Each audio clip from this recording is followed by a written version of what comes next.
but Trump administration officials have stressed that the tariffs are not yet in place and the dispute could be resolved through talks. In a Twitter post on Sunday, Trump echoed this, saying China will take down its trade barriers because it is the right thing to do. Taxes will become reciprocal and a deal will be made on intellectual property. He referred to his personal relationship with Chinese President Xi Jinping and said the two men would always be friends, adding, "Great future for both countries." There has been no indication that Trump and Xi have had any conversations since the trade conflict erupted last week, and no formal trade talks between the United States and China have been scheduled yet. On Tuesday, Washington unveiled some $50 billion worth of proposed tariffs on Chinese imports, and on Thursday Trump upped the ante, directing U.S. trade officials to identify tariffs on another $100 billion of Chinese imports. He said this was in light of China's unfair retaliation against the earlier U.S. trade action.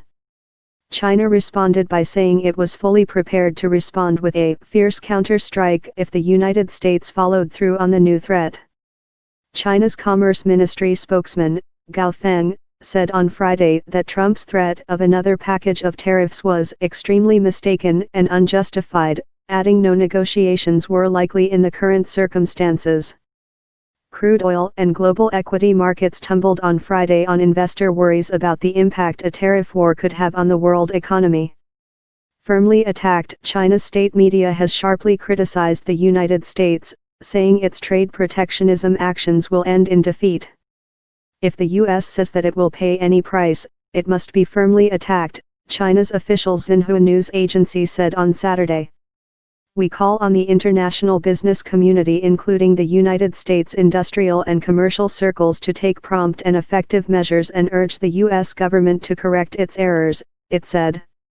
Trump's chief economic advisor, National Economic Council Director Larry Kudlow, has repeatedly sought in recent days to soothe concerns about a trade war, stressing that no tariffs have yet been implemented.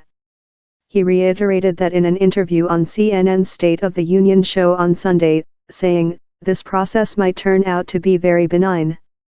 Maybe China will want to come round and talk in earnest, so far it hasn't, I hope it does." The United States, charging China with unfair trade practices and theft of intellectual property, proposed some $50 billion in tariffs on Tuesday, 25% tariffs on more than 1,300 Chinese industrial and other products from flat panel televisions to electronic components. China shot back within hours with its own list of proposed duties on $50 billion of American imports, including soybeans, aircraft, cars, beef, and chemicals.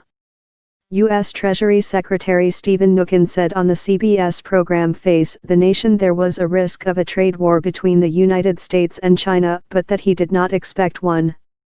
He added that Trump and Xi have a very close relationship and that the United States and China would continue to discuss trade issues.